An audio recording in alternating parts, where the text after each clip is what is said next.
తెలుగు ప్రశ్నలు నమస్తే. ఈరోజు మనతో పాటు ఉన్నారు బాపు గారి బొమ్మ అనొచ్చు, అలానే పొలిటికల్ కెరీర్ చూసుకుంటే ఆటం బాంబు అనొచ్చు. తనకి ఇంట్రడ్యూషన్ అవసరం లేని హీరోయిన్ పొలిటీషియన్ దివ్యవాణి గారు మనతో ఉన్నారు. నమస్తే అండి. నమస్తే వేణు గారు. అండ్ మన తెలుగు ప్రేక్షకులందరికీ కూడా నా హృదయపూర్వక నమస్కారాలు. మీరు పొలిటికల్ కెరీర్ ప్రజెంట్ లీడ్ చేస్తున్నారు. ఎస్ అండి. ఇప్పుడు ప్రజెంట్ ఏ పార్టీలో ఉన్నారు? మీ వాయిస్ గత కొంతకాలంగా కాస్త తగ్గిందని. నేను అండ్ జనవరిలో బిఫోర్ ఎలక్షన్ నేను కాంగ్రెస్ తెలంగాణ జాయిన్ అయ్యానండి. ఓకే.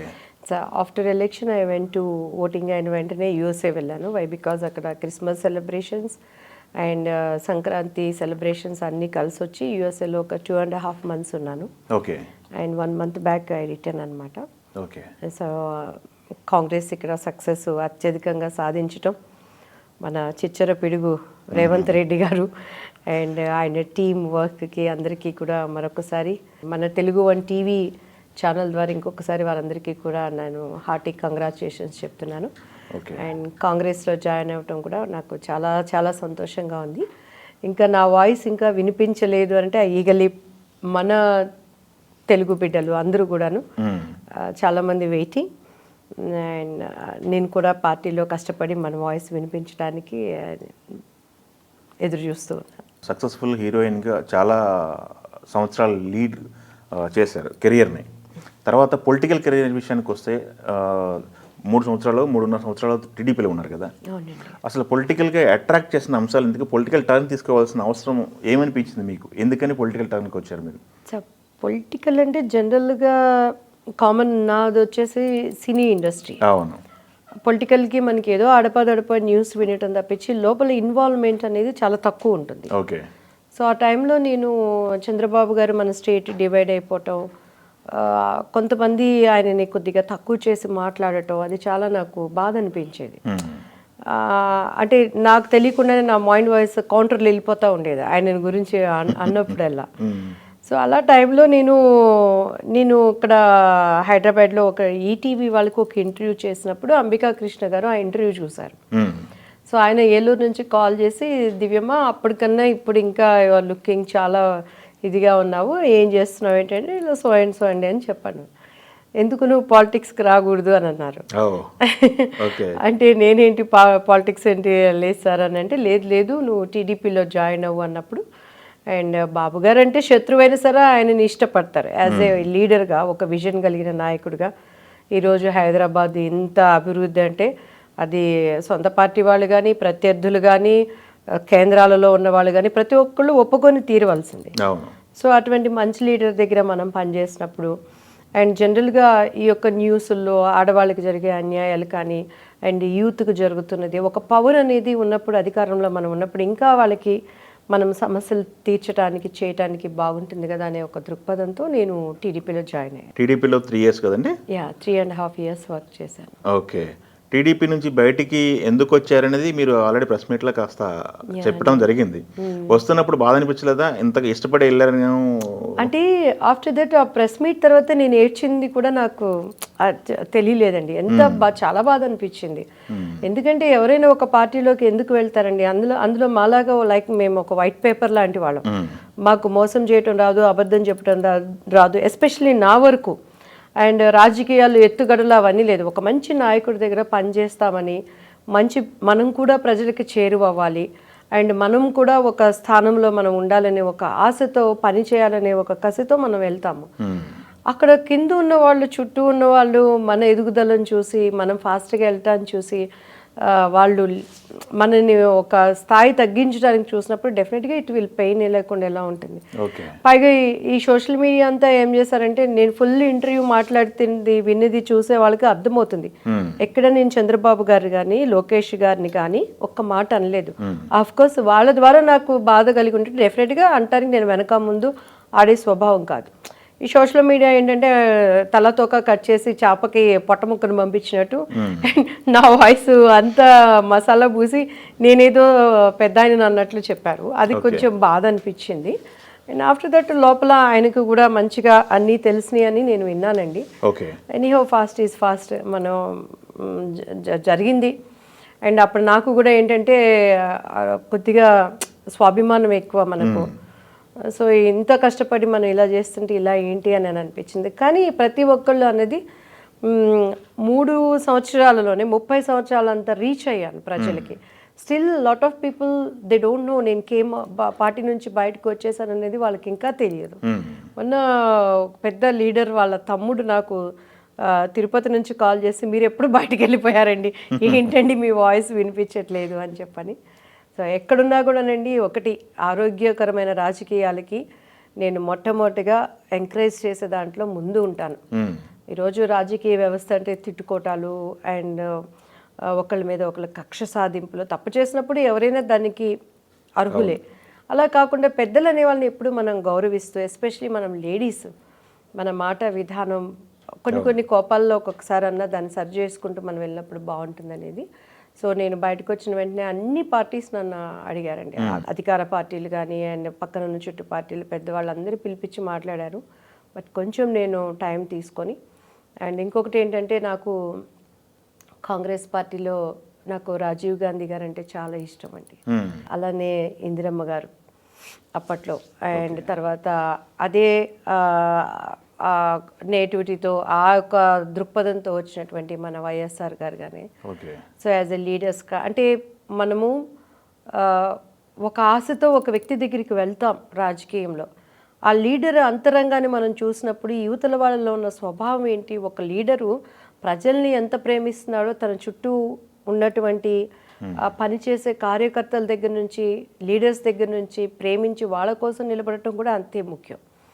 సో అటువంటివి నేను చూస్తున్నప్పుడు సో నాకు కాంగ్రెస్ బాగుంటుంది ఫ్యూచర్ అని అనుకోకుండా నేను జాయిన్ అవటం అండ్ పార్టీ విన్ అవటం. అందరూ అదే అన్నారు, అండ్ మీరు వచ్చారు అధికారం వచ్చిందండి అని చెప్పని. నీకు కష్టపడ్డారు చాలా మంది దాని గురించి.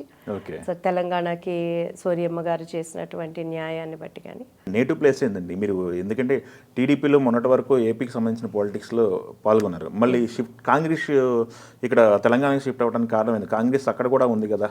జనరల్గా మా తాతగారు వాళ్ళది ఖమ్మం అండి. ఓకే. నేను పుట్టింది తెనాలి.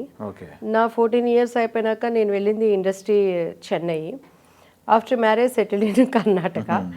అండ్ మా పిల్లల ఎడ్యుకేషన్ అంతా అయిపోయినాక ఫాస్ట్ 12 years నుంచి నేను తెలంగాణలో ఉన్నాను. నా ఓటు హక్కు అంతా ఉన్నది ఇక్కడ. నేను ఎక్కడ ఏపీలో కంటెస్ట్ అయితే నేను చేయలేదు. అండ్ బాబు గారి మీద అభిమానంతో నా వాయిస్ వినిపించడం జరిగింది. వెంటనే వాళ్ళు స్టేట్ అధికార ప్రతినిధిని ఇచ్చారు. నేను అక్కడ ఉంటూ కూడాను అప్పుడు ఇక్కడ తెలంగాణలో ఉన్న సమస్యల మీద కూడా ఇక్కడ టీడీపీలో చాలా నేను వాయిస్ వినిపించానండి. ఇక్కడ మన టీడీపీ పార్టీ ఆఫీస్లో కానీ అప్పుడున్న సమస్యల మీద కానీ అన్నింటి మీద నా వాయిస్ చాలా గట్టిగా వినిపించాను. 2 states చేశాను. ఓకే. అండ్ ఇంకొకటి ఏంటంటే ఇది నేషనల్ పార్టీ. సో నాకు ఐ కెన్ స్పీక్ 4 languages. నేను జాయిన్ అయినప్పుడు ఠాకరే గారి సమక్షంలో అదే చెప్తే, ఇన్ ఫ్యూచర్ మనం ఎక్కడైనా తనని మనం ఉపయోగించుకోవచ్చు, అన్ని లాంగ్వేజెస్ మాట్లాడుతుంది కాబట్టి అని అన్నారు. అండ్ నేను వచ్చినాక ఆయన ఠాకరే గారు లేరు. మనకంటూ ఒక డిజిగ్నేషన్ అనేది, మనకు ఒక గుర్తింపు అనేది లేకుండా మనం వెళ్ళి ఎక్కడ వర్క్ చేయలేము. షర్మిలా గారున్నా, రేవంత్ గారున్నా, లేకపోతే తమిళనాడులో స్టాలిన్ గారున్నా, పార్టీ మనకు ఒక గుర్తింపు ఇచ్చి ప్రధానంగా ఇది అని ఇచ్చినప్పుడు నేను జాయిన్ అయినప్పుడు క్యాంపెయినింగ్ కన్వీనియర్గా నాకు వాళ్ళు ఇచ్చారండి. ఓకే. సో ఆ టైంలో నేను నాకున్న పరిధిలో నేను వర్క్ చేయడం జరిగింది. ఓకే. అండ్ ఇన్ ఫ్యూచర్ ఎట్లా డిసిషన్ తీసుకుంటారు ఏంటి అనేది ఈగలే ఐఎమ్ ఆల్సో వెయిట్. అప్రోచ్ అయ్యారండి పార్టీ గెలిచిన తర్వాత కాంగ్రెస్ పార్టీ, రేవంత్ సీఎం అయిన తర్వాత రేవంత్ని కలవడం కానీ? రేవంత్ రెడ్డి గారిని అయితే నాకైతే ఇంతవరకు అపాయింట్మెంట్ దొరకలేదండి. ఓకే. చాలాసార్లు నేను అక్కడ సెక్రటరియేట్కి వెళ్ళడం జరిగింది. అక్కడ ఉన్న ఐఏఎస్ ఐపీఎస్లు అందరూ ఏంటి దివ్యమ్మ ఎంతసేపు కూర్చున్నావు, ఏంటి ఇక్కడ ఇన్ని గంటలు కూర్చున్నావు అంటున్నారు.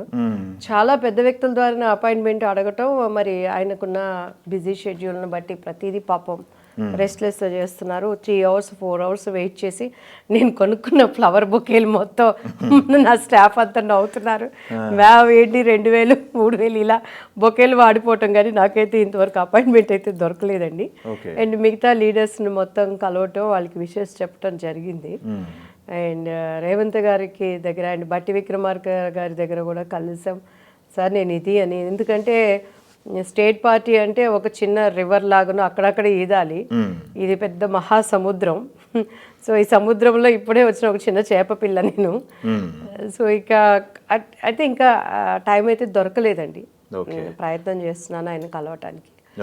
అండ్ మిగతా వాళ్ళు మన కలవటం జరిగింది, విషయస్ చెప్పటం, మన వర్క్ ఎట్లా ఏం చేయాలనేది కూడా కోఆర్డినేట్ చేయడానికి. ఓకే. ఇంకొకటి అండి, మనకి ఇప్పుడు ఎలక్షన్స్ కూడా వస్తున్నాయి, మళ్ళీ పార్లమెంట్ ఎలక్షన్స్ వస్తున్నాయి. ఎలక్షన్ టయానికి మన ఏమన్నా క్యాంపెయిన్కి పిలుస్తారనే నమ్మకం ఏమైనా ఉందంటారా? మేబీ ఇంకా ఒక 1 month ఉంది. సో మొన్న కూడా మాకు వాళ్ళు అసలు క్యాంపెయినింగ్ కన్వీనర్కి గాంధీ భవన్లో మధు యాష్కే గారు చాలా మంది మనుషులు కలిశారు. మాకు అసలు ఇన్ఫర్మేషన్ కూడా లేదు.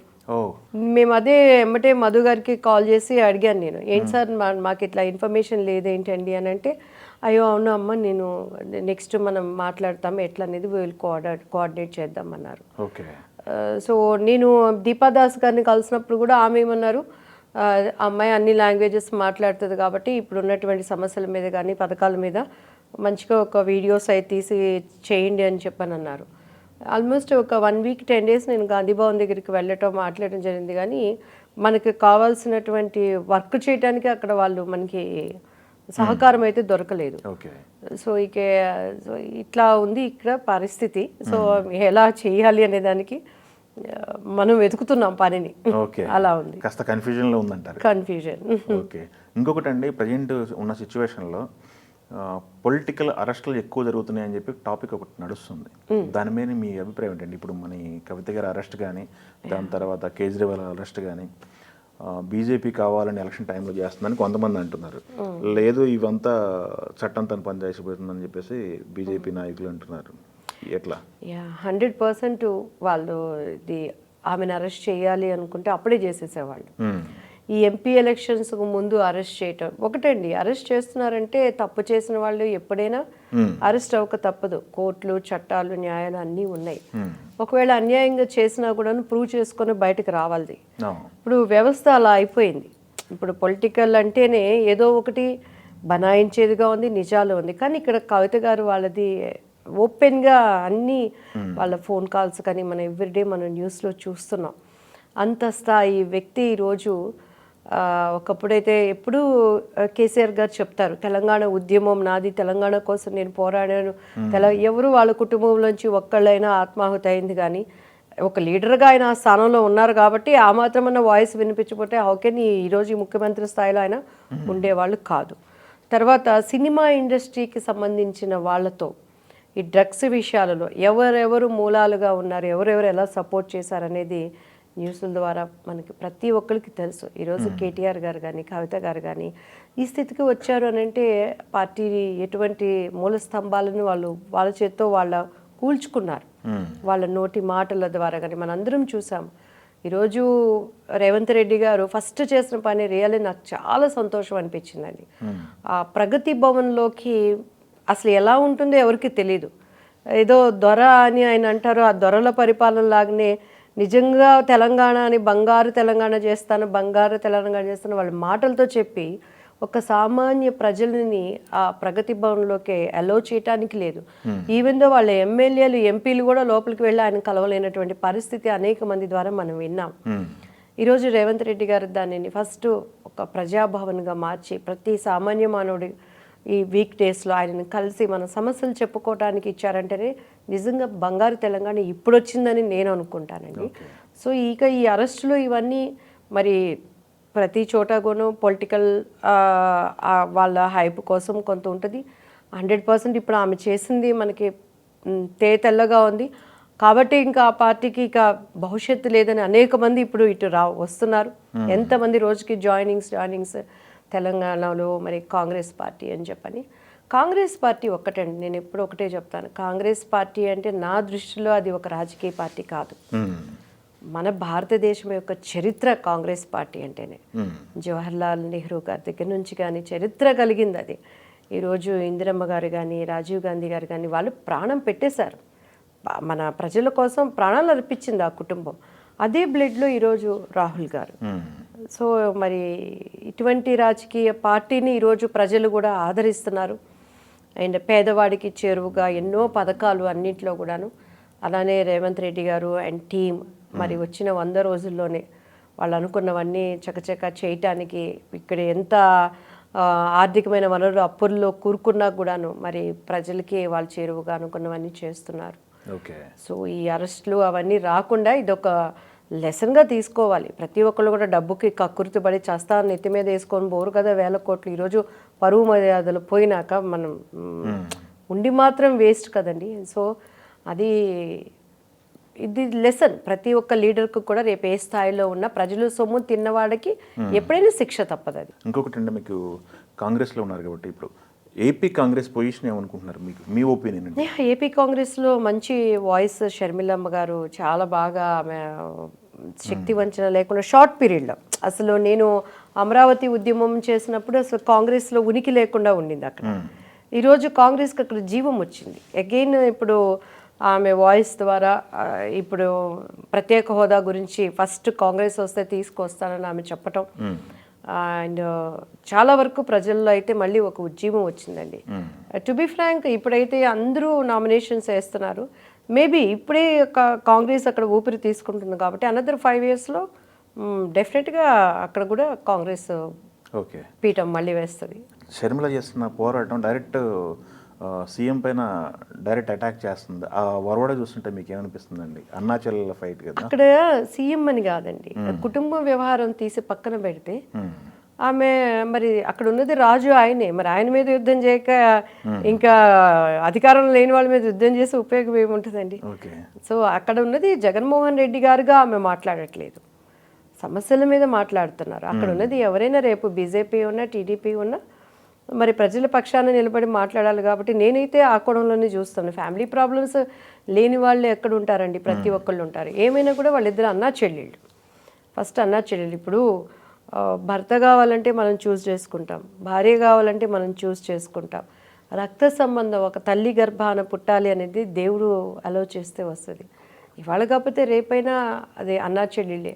కాకపోతే జరిగిన అన్యాయాన్ని ఆమె ధైర్యంగా ప్రశ్నిస్తున్నారు. దాన్ని నేను అప్రిషియేట్ చేస్తున్నాను. ఇప్పుడు జగన్మోహన్ రెడ్డి గారిలో ఏ బ్లడ్ అయితే ఉందో అదే తండ్రి రక్తం ఈమెలోనూ ఉంది.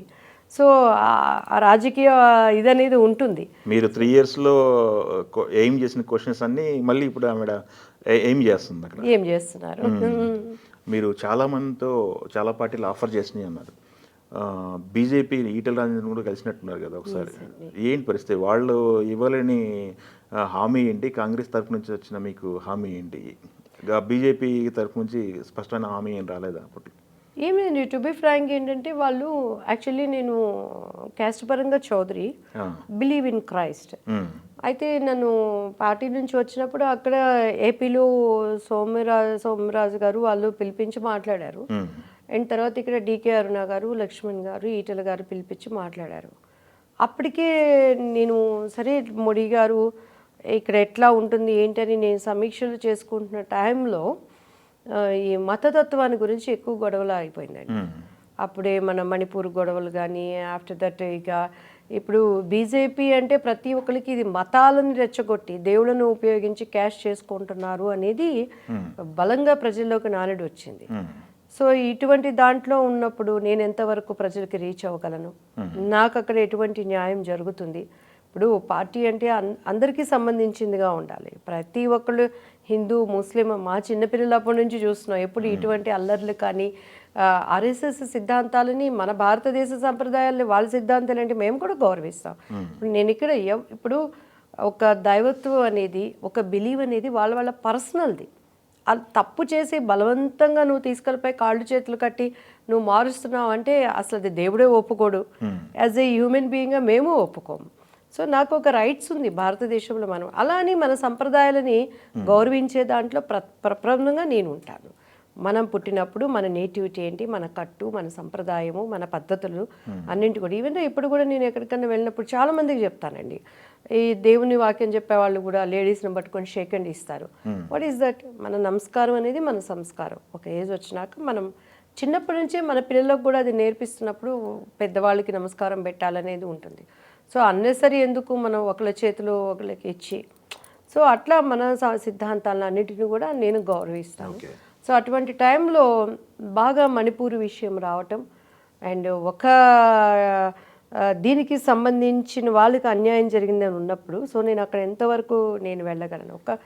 ఇప్పుడు సెక్యులరిజం పార్టీగా ఉండాలి మీరే వద్దనుకున్నారా? వద్దనుకోవటం కాదు, కానీ నాకెందుకో అక్కడ నేను ఎలా వర్క్ చేయగలగాలి, ప్రజలకి మనం ఎలా రీచ్ అవ్వగలగాలి. ఊరికే నామకే వాస్తవం ఉండి పోస్టుల కోసం జాయిన్ అయ్యే స్వభావం నాది కాదు. అలా ఉంటే నేను టీడీపీలోనే ఉండేదాన్ని ప్రతి ఒక్కదానికి.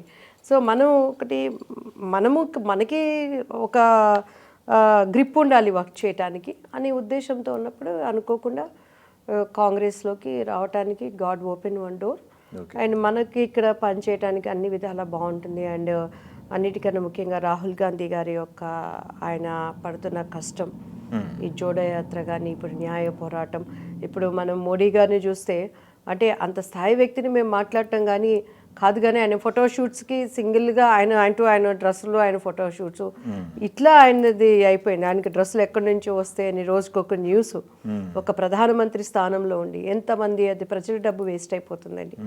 అదే ఈరోజు మనం రాహుల్ గాంధీ గారిని చూస్తే ఆయనకు ఉండాల్సిన వయసు ఉంది, చేసుకోవాల్సిన వయసు అన్నీ ఉండి కూడాను 24 hours ఆయన ప్రజల మధ్యలో ఉంటున్నాడు.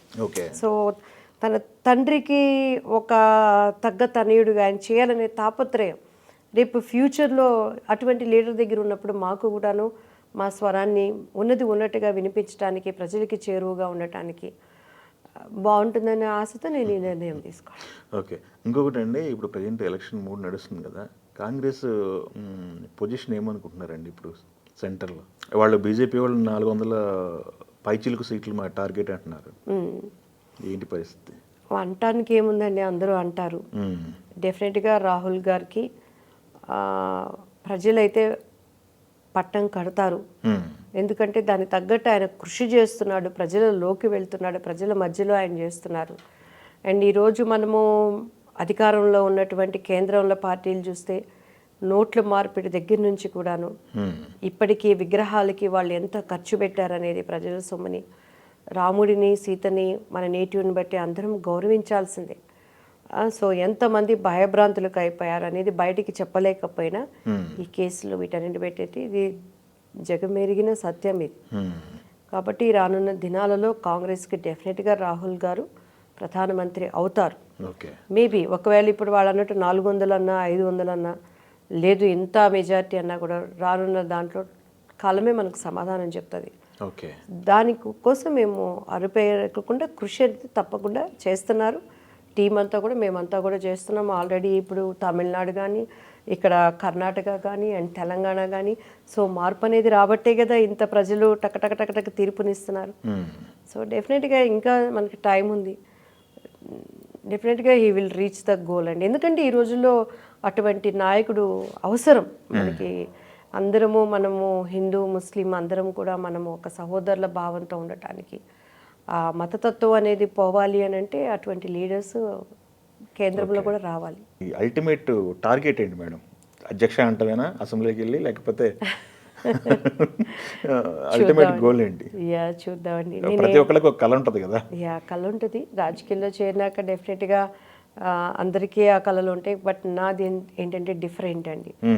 ఎందుకంటే ఇన్నర్ పాలిటిక్స్ అనేవి చాలా ఉంటాయి. నేను చాలా స్ట్రైట్ ఫార్వర్డ్ పర్సన్ని. అండ్ నేను నా స్వాభిమానాన్ని, నా పరిధిని కోల్పోయి పదవుల కోసం అధికారం కోసం పనిచేసే స్వభావం నాది కాదు. సినిమా ఇండస్ట్రీలోనే నేను అలా లేను.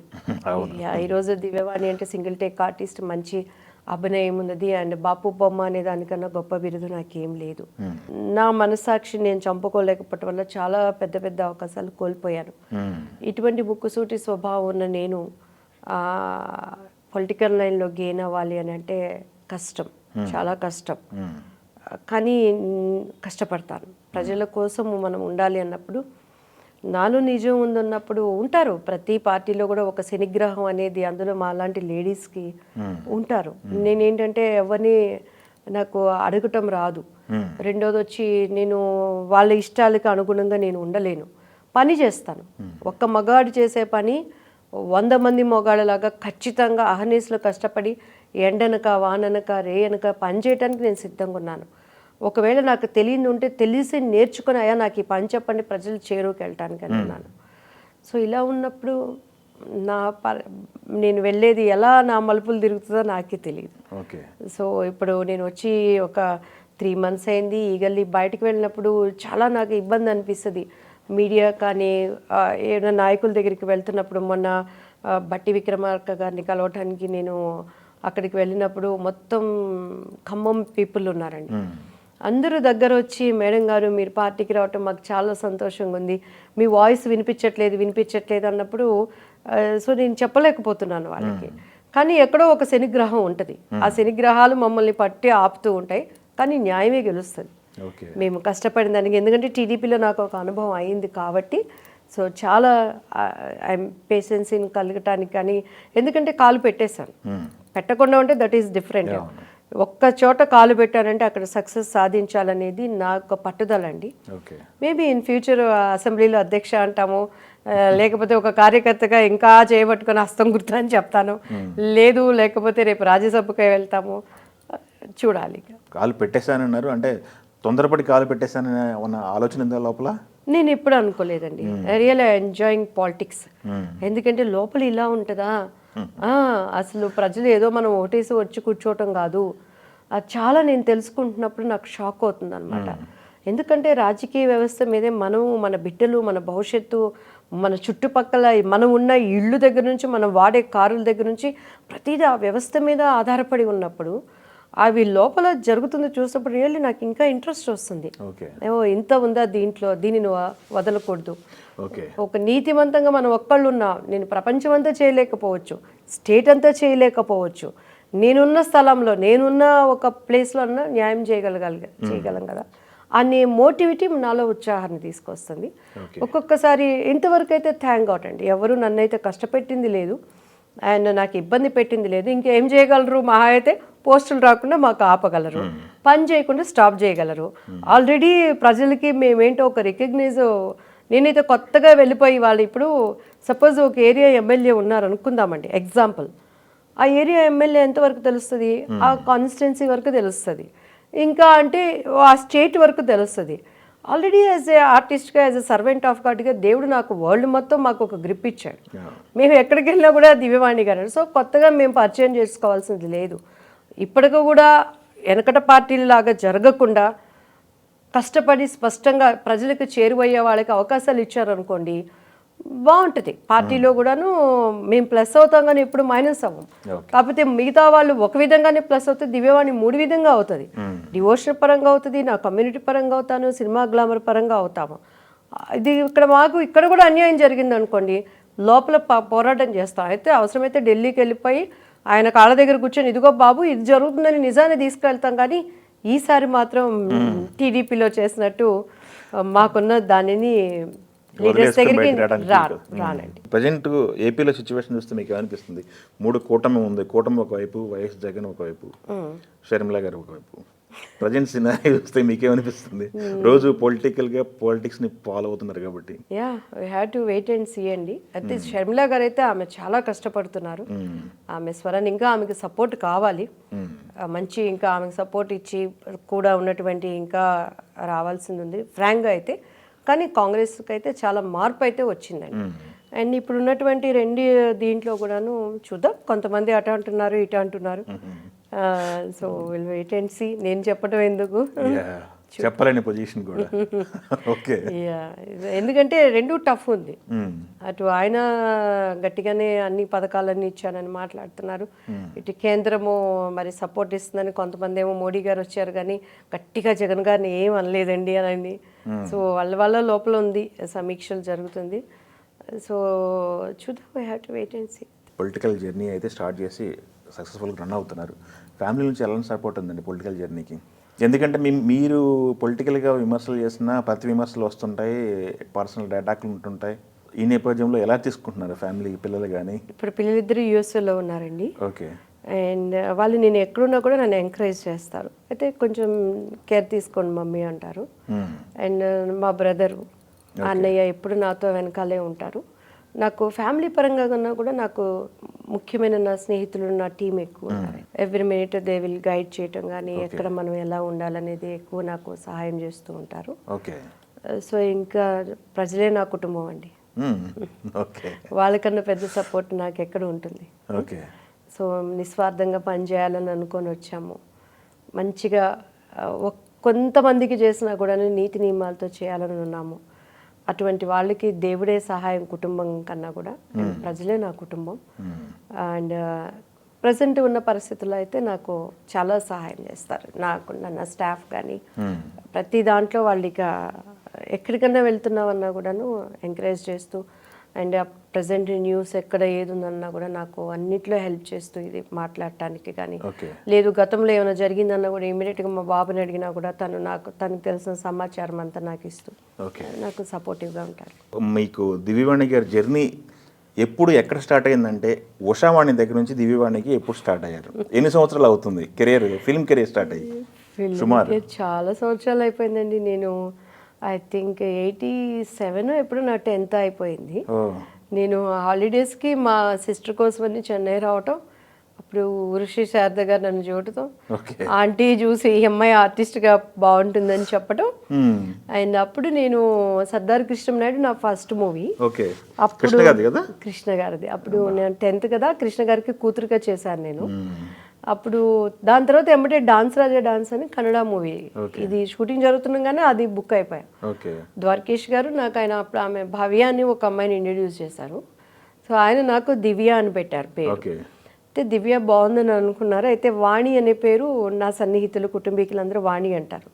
మా మమ్మీకి కూడా వాణి అనే పేరు ఇష్టం అనమాట. సో రెండు కలిపి దివ్యవాణి, అలాది దివ్య వాక్ అని ఇప్పుడు నేను డివోషనల్గా మేము ప్లాన్ చేసి పెట్టుకున్నది అయితే కాదండి. సో ఆ పేరుకు ఒక ప్రత్యేకతని దేవుడు అప్పుడే ఇవ్వటం.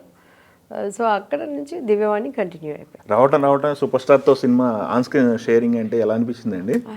అప్పుడు ఏముందండి, నాకైతే నేను సినిమాలు చేయాలని ఇంట్రెస్ట్తో నేను రాలేదు. అసలు సినిమాలు కూడా నేను ఎక్కడ చూడలేదు. దానికోసమని సపరేట్గా ట్రైనింగ్ కానీ ఏమీ నేను చేయలేదు. నేను చాలా అమాయకంగా 2 జడలు వేసుకొని ఎప్పుడు ఇక్కడే మల్లెపూలు, ఆ జడికి ఈ జడికి మల్లెపూలు ఉండాలి మా నాన్నగారికి. అండ్ నాకు అప్పుడే నేను 7th స్టాండర్డ్లో ఉన్నప్పుడు ముఖ్యమంత్రి అని ఒక సినిమా చేశారు. సో దాంట్లోనే ఆయన ఆ ప్రొడ్యూసరు మా బురిపాలెం నాన్నగారికి మంచి ఫ్రెండ్. అప్పుడే మీ అమ్మాయి బాగుంటుంది ఆదినారాయణరావు గారు చేయించండి అని అంటే, మా నాన్నగారు వాళ్ళ ఇంట్లో వచ్చే 7th కదా పబ్లిక్ ఎగ్జామ్స్, వద్దు చదువు డిస్టర్బ్ అయిపోతుంది అని అనుకున్నారు. ఆ తర్వాత ఆ క్యారెక్టర్ మీనా చేసింది ఆ మూవీలో. సో దాని తర్వాత మళ్ళీ 10th నేను వెళ్ళటం, అప్పుడు శారదా ఆంటీ చూసి చెప్పటం, అట్లా మన ప్రమేయం లేకుండా జరిగిపోయినాయి అన్ని. ఓకే, అదృష్టంగా జరిగిపోయింది అంతే. ఒక చిన్న సినిమానో లేకపోతే చిన్న స్టార్తోనే అనుకోవచ్చు, బట్ రావటం కృష్ణ గారు, దాని తర్వాత మళ్ళీ బాపు గారి కాంబినేషన్. అవునండి. అప్పుడు తెలుసా మీకు వీళ్ళ విలువ తెలుసా? వీళ్ళు ఎంత పెద్ద గొప్ప సెలబ్రిటీసే కృష్ణ గారు లేకపోతే బాపు? కృష్ణ గారు అంటే తెలుసు. కృష్ణ గారు అంటే అప్పట్లోనే ఆయన వచ్చినప్పుడు అన్ని సినిమాలు మంచి హిట్ ఇది కదా. అయితే భయం అనేది ఎప్పుడు లేదు నాకు. మా అమ్మగారు వెనకాలే ఉండేవాళ్ళు. నేను ఎక్కడ ప్రత్యేకంగా వాటి క్లాసులు తీసుకొని ట్రైనింగ్ అయింది లేదు. అండ్ ఇండస్ట్రీలోకి వచ్చినాక నాకు అప్పుడు డ్యాన్స్ క్లాస్ అంతా నేర్పించారు. అండ్ తర్వాత నేను బాపు రమణ గారు పిలిపించినప్పుడు మాత్రం నిజంగా బాపు గారు అంటే ఇంత ఉందని నాకు తెలియదండి. అండ్ ఆ తర్వాత ఆయన సినిమాలు అప్పట్లో ఇంత టెక్నాలజీ కూడా లేదు కదా. ఆ DVD తెచ్చి డెక్ తీసుకొచ్చి వేసి ఇంట్లో చూపించారు మా మమ్మీ. అయితే వర్క్ చేసేటప్పుడు మాత్రం రియల్లీ ఐ ఎంజాయ్. నిజంగా బాపు రమణ గారికి నేను ఏమిచ్చి కూడా వాళ్ళ రుణం తీర్చుకోలేనండి. ఈ ఇండస్ట్రీలో హీరోలు కానీ డైరెక్టర్స్ కానీ ఏదో ఒక స్వార్థంతో అవకాశాలు ఇస్తారు. లైక్ ఒక డాటర్ లాగా నాకు ఆయన సినిమాలలో చాలామంది హీరోయిన్స్ చేశారు. నాకన్నా ముందు జనరేషను, మా తర్వాత జనరేషను, మా జనరేషను ఎంతమంది ఉన్నా కూడా బాపు బొమ్మ అంటే దివ్యవాణి. రియల్లీ దానికి నేను దేవుడికి థ్యాంక్స్ చెప్పుకుంటాను. బాపు రమణ వారి కుటుంబానికి ఎప్పుడు కూడాను నేను ఇక రుణపడి ఉంటాను అంతేనండి. ఏదో ఇక దాన్ని ఇప్పుడు చాలామంది హీరోయిన్స్కి ఏంటంటే నా జనరేషన్ వాళ్ళకి ఎత్తుక్కోవాలి, ఎన్ని సినిమాలు చేశారంటే ఇదండి అని లిస్ట్ అంతా చెప్పుకొని రావాలి. చాలామంది పెద్దలు కూడా దివ్యవాణి అంటే ఒక బ్రాండ్ దాని ద్వారా అనేది. సో పెళ్లి పుస్తకం అంటే దివ్యవాణి, దివ్యవాణి అంటే పెళ్లి పుస్తకం. పైగా ఆ సాంగ్ ద్వారా ప్రతి కుటుంబంలో ప్రతి జనరేషన్కి రీచ్ అవుతూనే ఇప్పటికీ కూడా యా దట్ ఈస్ అదే దేవుడు ఆ అదృష్టాన్ని ఇచ్చినందుకు థ్యాంక్ టు గాడ్. అండ్ అలానే నన్ను అలా మలిచినందుకు కూడాను బాపు గారు. మిమ్మల్ని అనుకుని సెలెక్ట్ చేసుకున్నారా లేకపోతే ఆప్షన్స్ చూసుకొని మీ దగ్గర వచ్చి ఆగారా? నో బాపు గారు అప్పుడే ఆ క్యారెక్టర్ కోసం నేను విన్నది ఏంటంటే భానుప్రియ గారు and Shobhana, after that Sita. Okay. Sita కోసము ఆయన ముత్యమంత ముద్దు అని ఒక మూవీ నేను చేశాను అప్పుడు. ఆ మూవీ చూస్తున్నప్పుడు దాంట్లో నేను సీతకి ఒక ఫ్రెండ్ క్యారెక్టర్ చేశాను. ఓకే. మంచి క్యారెక్టర్ అండి, ఫటాఫట్ పైగా నాకు అది చేయడానికి చాలా ఇబ్బంది అనిపించింది. అలా క్యారెక్టర్ నేను చేయను మమ్మీ అని మా ఇంట్లో ఏడుపు నేను. అయితే రవిరాజ పిన్శెట్టి గారు అన్నారు నెక్స్ట్ మళ్ళీ మా మూవీలో ఛాన్స్ ఇస్తాము, ఇది మంచి క్యారెక్టర్ అమ్మాయికి చేయమని. అంటే కొద్దిగా అడ్వాన్స్డ్ ఉండే ఆడదాని క్యారెక్టర్. నేనేమో అప్పుడు దాకా స్కూలు మా ఇల్లు అమ్మ వాళ్ళు తప్పించి నేనేం చూడలేదు. సో ఇలా ఎలా నేను చేయాలని చాలా నేను ఇబ్బంది పడ్డాను. కానీ నా కష్టాన్ని నా హృదయంలో ఉన్న ఏడుపుని దేవుడు చూశాడు.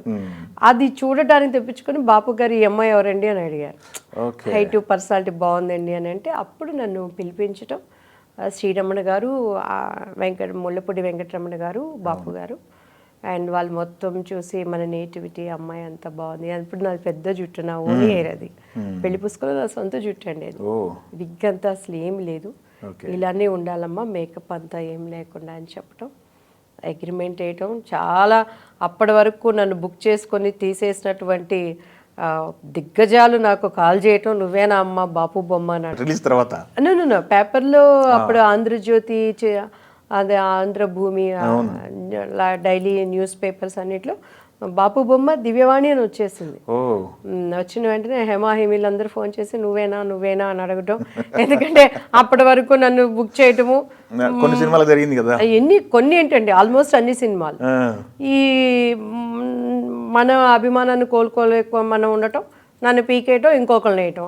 ఇంటికి వచ్చి మా మమ్మీ వాళ్ళు ఇంత మంచి క్యారెక్టర్ పోయింది, అంత మంచి తిడుతున్నావా నువ్వు అనుకో అనటం. అయితే వాళ్ళు నన్ను కూడా అర్థం చేసుకున్నారు, నా కుటుంబీకులు కూడా. ఎప్పుడు నన్ను అసలు ఎక్కడ కసిగందనివ్వలేదండి. ఎస్పెషలీ మా అన్నయ్య, మా అక్క, మా అమ్మ. నేను ఒక్కరోజు చెన్నైలో పాండీ బజార్ అని కాలు పెట్టింది లేదు, ఒక్క సినిమా కంపెనీకి నేను వెళ్ళింది లేదు, ఒక్క డైరెక్టర్ దగ్గరికైనా ఒంటరిగా వెళ్ళి నేను మాట్లాడింది లేదు. మొన్న వంశీ గారు చెప్తా ఉన్నారు, మా ఫ్రెండ్ ప్రవీణ్ గారు అని చెప్పి యూఎస్ఏ ఒక మూవీ ప్లాన్ చేస్తూ మేము ఆయన వెళ్ళినప్పుడు ఆయన అదే అన్నారు, అసలు ఈ అమ్మాయి ఎవరో మాకెవరికి తెలియదండి, వీళ్ళ అమ్మ వీళ్ళ అక్కే తెలుసు, ఈ అమ్మాయి ఒక్క సినిమా కంపెనీ ఎక్కలేదు పాప, వీళ్ళ అమ్మగారు తిరిగారు, వీళ్ళ అక్క కష్టపడ్డారని. సో అలా నన్ను గాజు బొమ్మలాగా ప్రొటెక్ట్ చేసుకుంటూ వచ్చారండి నా కుటుంబీకులు. అటువంటి వాళ్ళు ఉండటం నిజంగా నాకు నేను ఎప్పుడో చేసుకున్న అదృష్టం. ఎన్ని సినిమాలు చేస్తుంటారండి ఓవరాల్గా? నాకు ఒక ఆల్ లాంగ్వేజెస్ కలిపి ఇప్పటి వరకు ఒక 45 to 50 అయినాయి అండి. 50 కూడా మెయిన్ రోల్స్. ఆ 3-4 years అసలు ఇక వెనక్కి తిరిగి ఇంటికి వెళ్ళలేదు. సో పెద్ద హీరోలతో చేయలేదు అనే బాధ నాకు ఉంటుంది. కోర్స్ క్యారెక్టర్స్ చేశారు, హీరోయిన్గా చేయలేదు మీరు? హీరోయిన్గా చేయలేదు. ఓకే. పెద్ద హీరోలు అంటే రామారావు గారు, నాగేశ్వర గారు అంటే పెద్ద హీరోలు ఎవరు ఉన్నారండి? ఆ సినిమాలు చేశారు కదా? చేశారు చేశారు కదా? ఇద్దరితో, రగులుతున్న బారితో నాగేశ్వరరావు గారితో చేశాను. అండ్ ఎన్టీఆర్ గారితో కవిసార్వభౌమ, ఆయన ఎన్టీఆర్ సైన్ చేసి ఇచ్చిన చెక్ అంతా ఉంది. కవిసార్వభౌమ ఆయన ఓను ఇది కదా? ఓన్ ఇది లాస్ట్ మూవీ, అదే బాపు గారు అందులో. సో నేను పార్వతీదేవి క్యారెక్టర్ చేశాను. ఎట్లా ఉందండి? ప్రతి ఒక్కరికి కల కదా ఎన్టీఆర్ గారితో నాగేశ్వర గారితో చేయాలని చెప్పేసి. ఆయన ముఖంలో ఆ తేజస్సు, అసలు ఆ మేకప్ నేను అలా చూస్తూ ఉన్నాను, ఏం తినాలి వారు అని. అప్పుడే తిరుపతి లడ్డు వస్తే ఆ లడ్డు పెట్టారు, నేను బ్లెస్సింగ్స్ చేసి తీసుకున్నాను, కాళ్ళు ఇలా వంగాను, చెయ్యి ఇలా పెట్టారు, మళ్ళీ అలా పైకి లేవాలి, నేను అలానే చూస్తాను. సార్ నమస్తే అండి, ఆయన బ్లెస్ చేసి చేసినాక అప్పుడు పైకి లేసాను అనమాట. సో అప్పుడు వైట్ డ్రెస్లో ఉన్నారు ఆయన, చాలా ఇది అప్పుడు పక్కనే జరుగుతుంది మా సాంగ్ అని, ఆయన సీన్స్ అవి చేస్తూ ఉన్నారు. సో నిజంగా నాకు అది అదృష్టం. ఆయన సినిమాలో చేశారు, ఆయన పార్టీలో పని చేశారు కూడా. అంతే. ఎంత ముగ్గురు కదా పిల్లలు మీరు? ముగ్గురండి, మా సిస్టరు, మా అన్నయ్య, లాస్ట్ నేను. సో అన్నయ్యకి నాకు ఒక 7 years గ్యాప్ ఉంది. సో వాళ్ళందరికీ ఇక ముద్దు అనమాట. ఇప్పటికీ కూడా మా అన్నయ్య వాళ్ళ, మా వదిన మ్యారేజ్ డే అన్న, బర్త్డే అన్న, నేను ఏదైనా ప్రాబ్లంలో ఉండి అన్నయ్య ఇట్లా అన్నయ్య అన్నానంటే అమ్మటే ఇంకా రెండో ఆప్షన్ లేదా, వచ్చే మరుక్షణం వస్తున్నాను వాణి అంతే, ఇంకొక అంతేగాని డబ్బుల కోసం అని కానీ మా కుటుంబం చాలామంది చూస్తామండి, ఎంతమందిని బ్రదర్స్ని చూశాను ఆడవాళ్ళని ఒక టైపు యూజ్ చేసుకోవటం. అండ్ ఎంతోమంది తల్లుల్ని చూశాను. అండ్ అమ్మాయి ఎవరండి, మేము లైక్ ఇది జంజాల గారిది ఒక మూవీ చేశాను మేము, వాణి విశ్వనాథ్. యాక్చువల్లీ లేడీస్ స్పెషల్ కూడాను వాణి విశ్వనాథ్ క్యారెక్టర్ ఫస్ట్ నేను చేయాలి. సో ఇక జరుగుతాయి కొన్ని ఎనీహో, ఎక్కడుంటే ఏంటి, మనలో విషయం ఉందంటే ఎక్కడున్నా కూడా మన టాలెంట్ చూపించుకుంటాం. అప్పుడు అమ్మాయి చెప్పేదన్నమాట, తమిళ్లో మాట్లాడేది అమ్మాయి, ఆంటీ నీకు ఎవ్వడో నల్లా పాతుకువేంగ దివ్యావ్య ఎవ్రీ మినిట్ అనమాట మా మమ్మీ. సో ఒక్కొక్కసారి మేము ఇంటికి వెళ్తే మమ్మల్ని పట్టించుకునే వాళ్ళు కూడా ఉండరు, ఎంత బాగా చూసుకుంటారు దివ్యాని అని చెప్పి. ఈవెన్ కాస్ట్యూమ్స్ వాళ్ళు డ్రెస్ ఐరన్ చేస్తున్నా కూడా మా మమ్మీ అక్కడే ఉండేవాళ్ళండి. అప్పట్లో ఇంత పర్సనల్స్ ఇవన్నీ ఇచ్చేవాళ్ళు కదా కంపెనీ. ఒకళ్ళ బట్టలకు వాడిన ఐరన్ బాక్సు మళ్ళీ మా అమ్మాయి బట్టలకు పెడుతున్నారని మా మమ్మీ పేపర్ వేసి దగ్గరుండి ఐరన్ చేయించేవాడు. మా పర్సనల్ కాస్ట్యూమ్ ఉన్న వాళ్ళ నాగరాజు అని వాళ్ళని కూడా మమ్మీ ట్రస్ట్ చేసేవాళ్ళు కాదు. మన పిల్లలు జ్యూస్ తీసుకువెళ్తుంటే పొరపాటున వాళ్ళ చేతులు పడితే అని ఇలా అడుగును పెట్టాలి, ఆ మూత అది పట్టుకొని అమ్మకి ఇచ్చేపు నువ్వు ఇలానే అంత కేర్. సో నాకు ఇప్పటి వరకు షాంపూలు పెట్టడం అంటే నాకు తెలియదండి. షూటింగ్లో కూడా మేము ఎక్కడికి వెళ్తున్నా ఇన్ని కుంకుడుకాయలు కొట్టి అంత పెద్ద జుట్టుని ఆవుదని రాసి ఆమె నాకు తలస్నానం చేయించేవాడు. సో అసలు నేనైతే ఇండస్ట్రీలో అందరూ అదే అంటారు, నాకు భలే ఆశ్చర్యం అనిపిస్తుంది, మీరేంటండి ఇండస్ట్రీలో ఉన్నారు ఎన్నో అనుభవాలు తిన్నారంటే నా తలక ఏం అనుభవాలు తిన్నాను, అనుభవాలు తింటే ఇట్లా ఉండను కదా, మైండ్ వాష్ వెళ్తూ ఉంటుంది. అంటే అందరూ అనుకుంటారు ఇండస్ట్రీ అంటే అన్ని ఆటుపోట్లు తిని ఉంటారు, కానీ నా కుటుంబీకులు ఎక్కడ నన్ను ఆటుపోట్లు రానివ్వలేదు. అస్సలు తెలియదు, నాకు పర్చేసింగ్ తెలీదు, అన్నీ అమ్మ మ్యారేజ్ అయినా కూడా ఈవెన్ దో నా పిల్లలు పెంచింది కూడా వాళ్ళే. నా పిల్లలు పెంచడానికి కూడా ఏ రోజు కష్టపడింది లేదండి. చిరంజీవి గారితో చేసింది కొండవీటి దొంగ కదా? కొండవీటి దొంగ అండి. కొండవీటి దొంగలో కూడా మంచి క్యారెక్టర్, దానికి మంచి క్యారెక్టర్. చిరంజీవి మదర్ యాక్చువల్లీ శుభలేఖ రాసుకున్న కళలో ఎప్పుడు ఆ సాంగ్ చిరు గోపాలకృష్ణ గారు అది నాకని చేశారండి. మరదలో డ్రీమ్లో ఉంటుందని. కొన్ని అనివార్య కారణాల వల్ల ఆ సాంగ్ నేను చేయలేకపోవటం, అండ్ రాధా గారు చేయటం జరిగింది. రాధా గారు విజయశాంతి గారు ఇద్దరు మీరు. అయితే మనకి ఫుల్ రన్ హీరోయిన్గా కొనసాగుతున్నప్పుడు చాలా మంది క్యారెక్టర్లు చేయడానికి ఇష్టపడరు, బట్ మీరేంటి అన్నీ చేస్తారు ఒకే టైంలో హీరోయిన్గా చేస్తూ ప్లస్ ఇటు క్యారెక్టర్లు కూడా చేయటం? అంటే అప్పుడు ఏం చెప్పేవాళ్ళంటే పెద్ద హీరో కదా, సాంగ్ ఉందని చెప్పబట్టి నేను ఆ క్యారెక్టర్ ఒప్పుకున్నాను. కమిట్ అయ్యారు మీరు? చిరంజీవి గారితో ఒక సాంగ్ అంటేనే సో మనకి మంచి లైఫ్ ఉంటుంది, ఆయన మెగాస్టార్గా ఉన్నారు కదా అని ఒప్పుకున్నాము. లోపలికి వెళ్ళినాక సాంగ్ లేదు, క్యారెక్టర్ మాత్రం ఉంది. సేమ్ అదే ఇంద్రుడు చంద్రుడు. ఇంద్రుడు చంద్రుడులో మాకు నాయుడు గారు చెప్పారు కమల్ హాసన్ గారితో ఒక సాంగ్ అంటే మేము ఒప్పుకున్నాము. లోపలికి వెళ్ళినాక క్యారెక్టర్ ఉంది, సాంగ్ లేదు. మా మమ్మీ ఇంకప్పుడు గొడవ పెట్టారు, ప్రెస్ మీట్ పెడతానండి, ఏంటండి ఇది, మా అమ్మాయి భవిష్యత్తు ఏం అవ్వాలి అని చెప్పని. సినిమా రిలీజ్ అయిన 1 month తర్వాత సాంగ్ యాడ్ చేశారు. కాలేజ్ ఏజ్లో టీనేజ్ మోజ్లో అని మంచి సాంగ్ అది కమల్ గారు. ఇప్పుడు క్యారెక్టర్లే చెప్పి లేపేస్తున్నారన్నారు కదా, పని అనుకున్న రెమ్యునరేషన్ ఇచ్చేవాళ్ళ? ఇచ్చేవాళ్ళండి. అనుకున్న రెమ్యునరేషన్ వచ్చాయి మొత్తం? అప్పుడంటే అగ్రిమెంట్లు ఉండేవి, మనం అనుకున్న రెమ్యునరేషన్ అందులో మెన్షన్ అయి ఉండేది. సో మా అమ్మగారు చాలా గట్టి ఆవిడ, ముక్కు పట్టుకొని వసూలు చేశారు. అఫ్కోర్స్ కొంతమంది అప్పట్లో మంచితనాన్ని బట్టి ఇవ్వలేకపోయినా కూడా ఏమనేవాళ్ళం కాదు, భవిష్యత్తు గురించి మంచిగా ఆఫర్ రావాలి. అవును. తర్వాత మీరు లాస్ట్ సినిమా ఏదండి హీరోయిన్గా చేసింది? దొంగ రాస్కెల్, శ్రీకాంత్ గారి కదా? అది లాస్ట్ మూవీ. దాని తర్వాత మళ్ళీ శ్రీకాంత్ గారితో రాధాగోపాలం చేసినట్టున్నారు కదా బాపు గారి సినిమా. సెకండ్ ఇన్నింగ్స్ అసలు కాసులమ్మ క్యారెక్టర్ నా కోసమే రాశారు. చాలా మంది అప్పట్లో రివ్యూస్ అది ఇది, దివ్యవాణి మళ్ళీ సన్నపడి స్నేహ క్యారెక్టర్ చేస్తే బాగుండేది అనే విధంగా కూడా మాట్లాడారు. బట్ అది నాకు కూడా చూసినప్పుడు బాగా పుమ్మునే ఉన్నాను నేను. అప్పుడు బాగా వెయిట్ వేసానండి. చాలా ఉండి కూడా ఒక అమాయకమైన తల్లి, భర్త మీద ఒక ప్రేమ ఉన్న ఇన్నోసెంట్. నేను అదే అడిగాను, ఎలా సార్ నేను ఇలా క్యారెక్టర్ చేయాలని అంటే అప్పుడు ఒకటే అన్నారు, సౌందర్య బాబు మోహన్ అంకుల్తో ఒక సాంగ్ చేసింది, సో ఎంతో అది క్లిక్ అయిపోయింది. సో అక్కడ క్యారెక్టర్ వైజ్గా మనం చూసుకోవాలమ్మా అన్నప్పుడు ఒప్పుకున్నాను అనమాట. ఓకే. సో మంచి పేరు వచ్చింది ఆ కాసులమ్మ, ఒక అమాయకపు తల్లి. ఎట్లాంటి ఇవి 3 ఎలా బ్యాలెన్స్ చేస్తున్నారు? ఇప్పుడు సినిమాలు చేస్తున్నారు, ఏమైనా సినిమాలు ఉన్నాయా?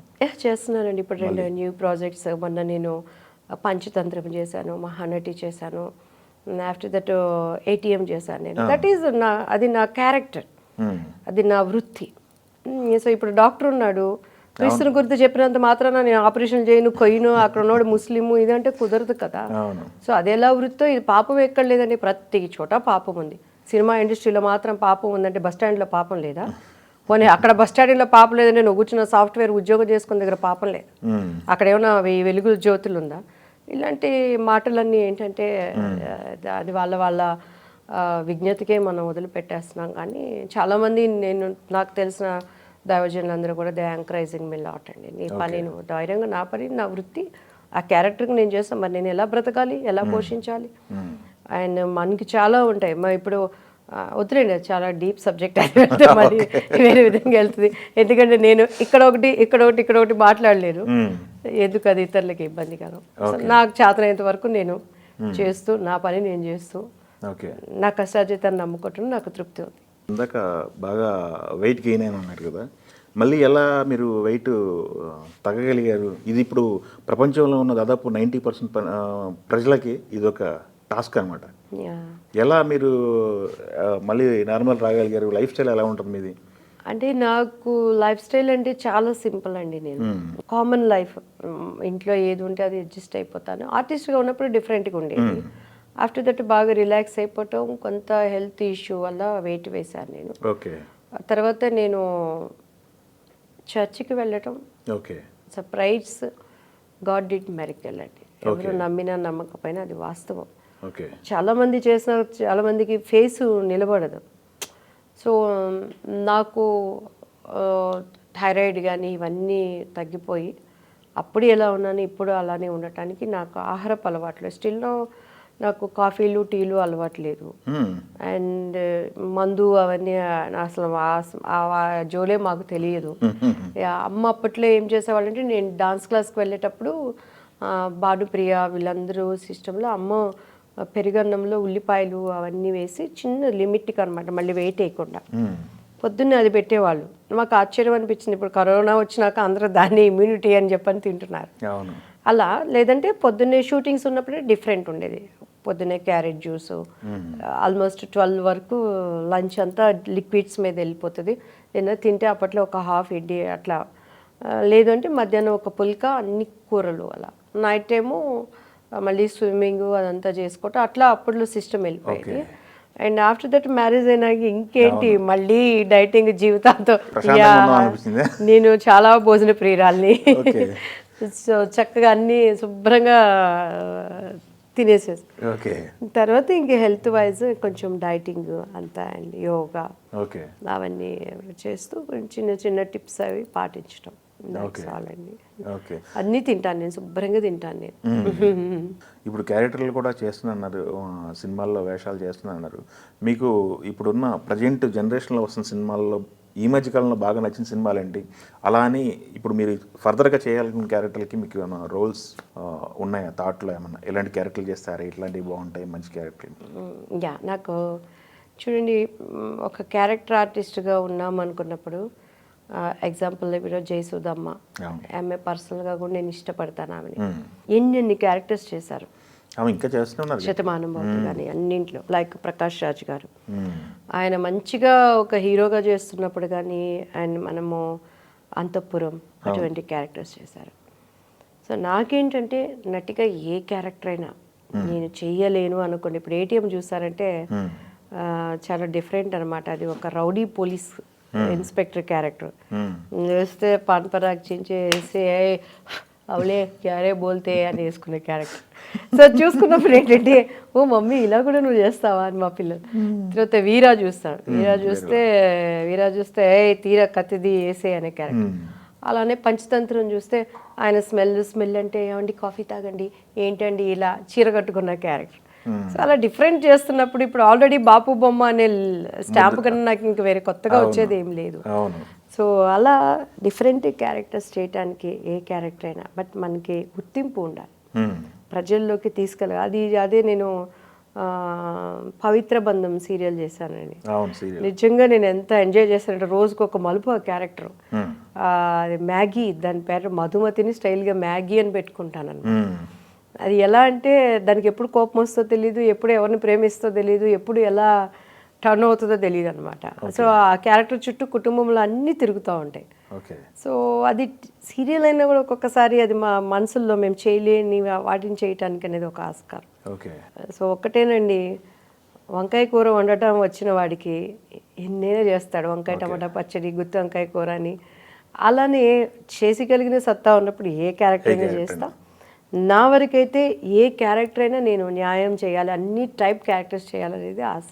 పొలిటికల్గా కెరీర్ ఉంది, ఓకే, సినిమా కెరీర్ ఉంది. మధ్యలో మీరు కన్వర్ట్ అనవచ్చు, దీన్ని ఏమండొచ్చు, టర్న్ అవడానికి ఎందుకు హిందూ మతం నుంచి క్రిస్టియానిటీకి వెళ్ళిపోవడానికి కారణం ఏంటంటారు? కన్వర్ట్ అనేది నేను దాన్ని ఒప్పుకోనండి. ఎవరెవరిని కన్వర్ట్ చేయలేరు, మార్చలేరు. కానీ నేను మా బాబు హెల్త్ చాలాసార్లు నేను చెప్పాను. ఓకే. అండ్ మా బాబు హెల్త్ విషయం గురించి నేను చాలామంది డాక్టర్స్ని అన్ని దేవుళ్ళకి దండం పెట్టి అన్నీ జరిగింది. అండ్ బాబు ఆల్మోస్ట్ ఇక నాకు లేడు అనుకున్న టైంలో క్రీస్తుని గురించి తెలుసుకొని బైబుల్ చదవటం నేను స్టార్ట్ చేశానండి. అండ్ బైబుల్ చదవటం స్టార్ట్ చేసినప్పుడు యేసుక్రీస్తు వారు ఎవరు, అసలు ఆయన ఈ లోకానికి ఎందుకు వచ్చాడు, ఆయన ఎక్కడ మీరు కన్వర్ట్ అవ్వండి అని చెప్పలేదు. నేను కులమనే ఆయన చెప్పలా, మత మార్పిడి అంటున్నారు, మతమనే ఆయన అసలు ఎక్కడా చెప్పలేదు. నేను మార్గం అన్నాడు అంతే ఆయన. I'm the way, I'm the truth, I'm the life. నేనే మార్గం, నేనే సత్యం, నేనే జీవం. ఆ జీవం ఏంటి అసలు? ఒక మనిషి చనిపోయినాక మన ఆత్మకు చావు లేదు. ఆత్మ పరిస్థితి ఏంటి అని చదివి నాలో ఉన్న చాలా క్వశ్చన్స్కి ఆ బైబిల్ నాకు సమాధానం చెప్పటం. అండ్ ఎప్పుడైతే నేను దేవుడి దగ్గరికి వచ్చి నేను తెలిసి కానీ తెలియక కానీ చేసిన ప్రతి పాపం నుంచి నాయన ఫర్గివ్ మీ అని నేను ఒప్పుకున్నప్పుడు ఆటోమేటిక్గా నా లైఫ్లో అనేకమైన మార్పులు. అయితే క్రైస్తవ జీవితం ఇప్పుడున్నట్టు ఆశ్చర్యాలు, అద్భుతాలు, 100 ఎకరాల్లో చర్చిలు కట్టుకోవటాలు ఇది కొన్ని వీడియోస్ కూడా చూపిస్తుంటారు, స్పాట్ లో అంతా క్యూర్ అయిపోయింది మీకు అది ఇది అని చెప్పి. ఉండొచ్చు ఎవరి విశ్వాసాన్ని బట్టి వాళ్ళు. కానీ మెయిన్ యేసయ్య ఈ లోకానికి వచ్చింది నశించిన దాన్ని వెతికి రక్షించడానికి. నవే డేస్ ఇది కూడా ఒకలాంటి బిజినెస్ అయిపోవటం. అండ్ వాట్ ఈస్ ట్రూత్ అని లోపల తెలిసినప్పుడు నేను నా కాలింగ్ డిఫరెంట్, దేవుడు నాకు ఇచ్చిన పని ఆయన డిఫరెంట్ అనేది నేను అర్థం చేసుకోవటం.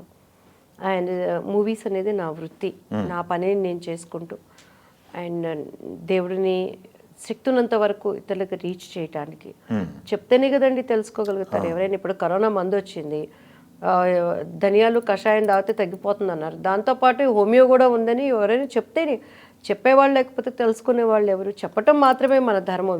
వినకపో అది నీ ఇష్టం. సో ఆ మోటివేట్తోనే నేను వెళ్ళటం జరుగుతుందండి. నన్నైతే ఎవరు కన్వర్ట్ చేయలేరు. డెఫినెట్గా నేను చాలా మొండి అమ్మాయిని. నా అంతరంగంలో నేను తెలుసుకుని నాకు నిజం అని అనిపించినప్పుడే అది నేను ఎవరిని లెక్క చేసే స్వభావం అయితే నాది కాదు. అండ్ దేవుడు నన్ను కోరుకోవటాన్ని బట్టి నిజంగా నేను ఆయన నామాన్ని ఎక్కడున్నా కూడా ప్రకటించడాన్ని బట్టి దేవుని నేను స్తుతిస్తున్నాను. అండ్ ఈ ప్రపంచంలో అన్నింటికన్నా నాకు తెలిసిన గొప్ప పని దేవుని సువార్త చెప్పటమే. దానికన్నా గొప్ప పని ఇంకేదీ లేదండి. ఈరోజు నేను 4 గోళ్ల మధ్య నేను పరిశుద్ధరాలను అయిపోయానని కూర్చోవటం దేవుడు నా ఏర్పాటు కాదు. ఈరోజు పొలిటికల్ లీడర్స్ దగ్గర కానీ, నా తోటి సినీ రంగంలో కానీ, అండ్ నా చుట్టుపక్కల వాళ్ళు ఒక్కొక్కరు చెప్పినప్పుడు ఒక్కొక్కరు నిజంగా వినటానికి ఒక ఆస్కారం, ఇంక్లూడింగ్ యూ. ఇంతవరకు క్రీస్తుని గురించి తెలియని వాడు ఈ భూప్రపంచంలో ఎవరైనా ఉన్నారండి? క్రీస్తు శకం, క్రీస్తు పూర్వం తప్పి వేరే వాళ్ళ శకం, వేరే వాళ్ళ పూర్వం లేదు. ఉంటే ఆది నుంచి తెచ్చి మార్చుకోమనండి. బ్రిటిష్ వాళ్ళ దేవుడు, ఆ దేవుడు, ఈ దేవుడు అంటున్నారు కదా. చరిత్ర క్రీస్తు పుట్టినప్పుడు అది నిజం అన్నమాట. ప్రతి మోకాలు ఆయన నామాన్ని ఊనవలసిందే, ప్రతి నేత్రము ఆయనను చూడవలసిందే, భూగర్భం మృతుల్లో ఉన్న వాళ్ళ సమేతం ఆయనకి ఇవ్వవలసినది అని నేను విశ్వసిస్తున్నాను. కాబట్టి అంత గొప్ప దేవుడిని నేను పట్టుకున్నప్పుడు ఓకే అండి బాబు మొత్తం ద గాడ్స్ గ్రేస్. పిల్లలిద్దరు, బాబు ఎస్పెషల్లీ ఆయనకి మొత్తం హీల్ అయింది. నా బాబు ఇప్పుడు సివిల్స్ ప్రిపేర్ అయ్యాడు. అండ్ ఇప్పుడు మళ్ళీ ఇంకొంచెం ఈ కరోనా ఈ గ్యాప్ వల్ల మళ్ళీ సివిల్ ఇంజనీరింగ్లో మాస్టర్స్కి తను యుఎస్లో ఉన్నాడండి. అండ్ పిల్లలిద్దరు కూడా మంచిగా డివోషనల్గా, వాళ్ళకి బయట ప్రపంచం తెలియదు. అంటే క్రైస్తవ జీవితం అంటే స్వస్థతలు, ఆశ్చర్యాలు, అద్భుతాలు, ఇన్ని వేల ఎకరాలు, సైకిల్ దొక్కుకొచ్చుకుంటూ వచ్చిన పాస్టర్లు, విమానాలు, తర్వాత వచ్చేసి సూట్లు కోట్లు కాదండి. ఇది కత్తి మీద సాము. ఆయన 12 మంది శిష్యులు కూడా అలా మాదిరికరంగా బ్రతికి చూపించారు కాబట్టి ఈ సువార్త ఎంత స్వచ్ఛంగా ప్రకటించబడుతుంది. అండ్ నా శక్తి ఉన్నంత వరకు నా పనిని నేను చేసుకుంటూ, నాన్ రీచబుల్ పీపుల్ దగ్గరికి ఇలా అనేది ఒకటి ఉన్నది. జస్ట్ ఆయన ఒక మంచి స్నేహితుడు. ఈ ప్రపంచంలో కొలవబడుతున్న వాళ్ళు ఎవరికీ లేదు. నేను పాపులకు స్నేహితుడిని అంటున్నాడు. పాపం చేసిన వాళ్ళు ఎవరైనా మన దగ్గర రానిస్తామా? ఒక అబ్బాయి సిగరెట్లు తాగాడంటేనే మా అబ్బాయిని ఎవరే నువ్వు వాడితో నువ్వు కలవకు, అలవాటు నీకు కూడా వస్తుందని చెప్పని మనం కంట్రోల్ చేస్తాము. కానీ ఆ దేవుడు చెప్తున్నాడు నేను పాపులకు స్నేహితుడిని అంటున్నాడు. నశించిపోయిందని నేను వెతికి రక్షిస్తాను అంటున్నాడు. ఒక మామిడి పండు కొనుక్కుంటాం మనం సమ్మర్లో, డాగున్నకాయని ఎవరైనా కొనుక్కుంటారా నశించిపోయిందని? ఒకవేళ పొరపాటున ఇచ్చినా కూడా మళ్ళీ ఇంటికి వెళ్ళి వచ్చి పోట్లాడి వాడికి ఇచ్చేసేసి అవి మంచి ఫ్రూట్ ఇవ్వు అని అడుగుతాము. సో నశించిపోతున్న మానవత్వాన్ని వెతికి నేను రక్షిస్తానని చెప్పిన దేవుడు ఆయన. ఈరోజు ఎక్కడ యేసయ్య ఆయన ఆనందం అనుభవించాడని కానీ భూమి మీదకి వచ్చి, లేకపోతే ఆయనకి అన్ని సౌకర్యాలు వచ్చినాయి కానీ మామూలుగా వెళ్ళి మీరు చెప్తుంటారా? మళ్ళీ ఇప్పుడు లాస్ట్ 2 months కూడా యుఎస్ఏలో నన్ను ఇన్వైట్ చేయటం, క్రిస్మస్ సెలబ్రేషన్స్, అండ్ ఆ సమయాన్ని బట్టి దేవుని వర్తమానం అందించడం, ఎవాంజలిస్ట్గా స్టిల్ ఐఎమ్ కంటిన్యూయింగ్. దాని అసలు అక్కడ ఉన్న హ్యాపీనెస్ ఇంకా అది డిఫరెంట్. మీకు బాగా మీరు చేస్తున్న రోజులు కానీ ఇప్పటికి కానీ మీకు బాగా ఇష్టమైన సినిమా హీరో అంటే? ప్రకాష్ రాజ్. ఓ గ్రేట్. హీరోయిన్ మీరు కాకుండా? ఇప్పుడా మీ ఇష్టం. అప్పట్లో అయితే నాకు ముందు ఉన్నది శ్రీదేవి గారు అంటే ఇష్టము. ఇప్పుడు వాళ్ళలో అంటే సాయి పల్లవి. ఏంటి స్పెషల్ సాయి పల్లవి గురించి ఒక క్వాలిటీ చెప్పమంటే ఏం చెప్తారు? సాయి పల్లవి కష్టజీవి. సాయి పల్లవి పద్ధతులు కలిగిన అమ్మాయి. సాయి పల్లవి అంటే ఫ్యామిలీ బాండేజ్ ఉన్న అమ్మాయి. అండ్ సాయి పల్లవి అంటే రియల్ టాలెంట్. సో ఎందుకంటే ఒక వ్యక్తి ఎంబీబీఎస్ అని చదువుకుంటూ తన బార్డర్ దాటకుండా తనకంటూ క్యారెక్టర్ సృష్టించేటువంటి శేఖర కమల్ లాంటి డైరెక్టర్లు దొరకటం అమ్మాయి అదృష్టము. అండ్ ఆ అమ్మాయికి అనేది ఇంతమంది హీరోలలో తనకంటూ ఒక ఇమేజ్ తెచ్చుకుంది. That is great.